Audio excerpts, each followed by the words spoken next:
Sitting Bull Sioux Chief.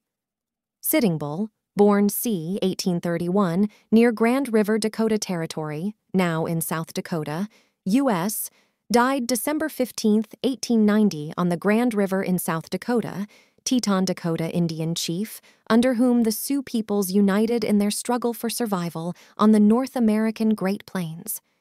He is remembered for his lifelong distrust of white men and his stubborn determination to resist their domination.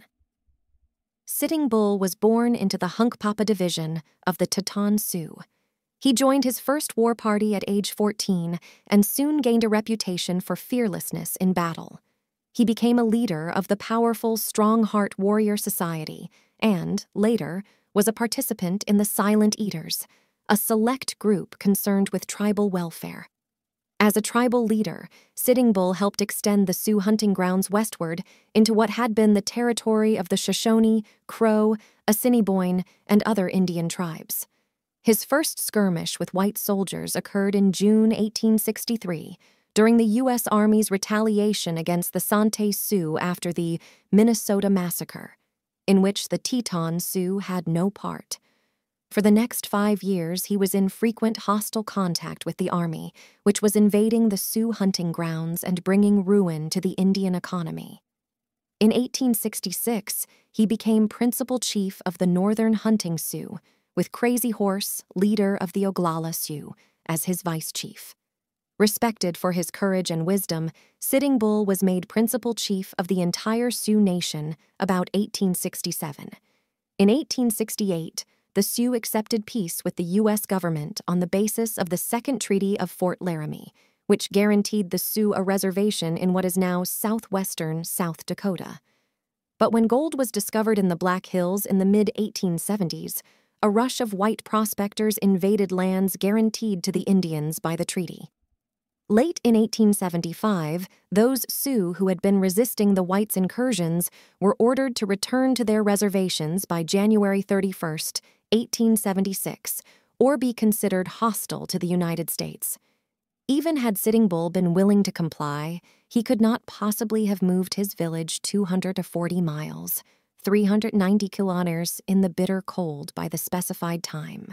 In March, General George Crook took the field against the hostiles, and Sitting Bull responded by summoning the Sioux, Cheyenne, and certain Arapaho to his camp in Montana Territory.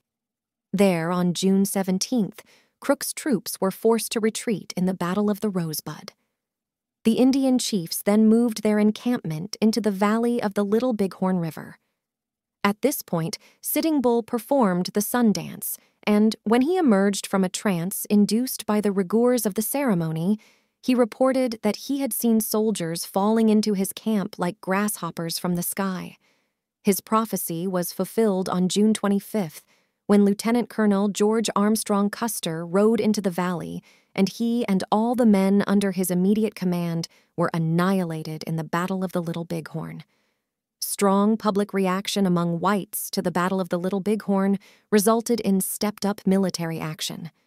The Sioux emerged the victors in their battles with U.S. troops, but though they might win battle after battle, they could never win the war.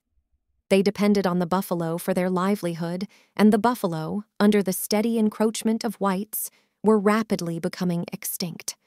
Hunger led more and more Sioux to surrender, and in May 1877, Sitting Bull led his remaining followers across the border into Canada. But the Canadian government could not acknowledge responsibility for feeding a people whose reservation was south of the border, and after 4 years, during which his following dwindled steadily, famine forced Sitting Bull to surrender. After 1883, he lived at the Standing Rock Agency, where he vainly opposed the sale of tribal lands. In 1885, partly to get rid of him, the Indian agent allowed him to join Buffalo Bill's Wild West show, in which he gained international fame. The year 1889 saw the spread of the ghost dance religious movement, which prophesied the advent of an Indian messiah who would sweep away the whites and restore the Indians' former traditions. The ghost dance movement augmented the unrest already stirred among the Sioux by hunger and disease. As a precaution, Indian police and soldiers were sent to arrest the chief. Seized on Grand River December 15, 1890, Sitting Bull was killed while his warriors were trying to rescue him.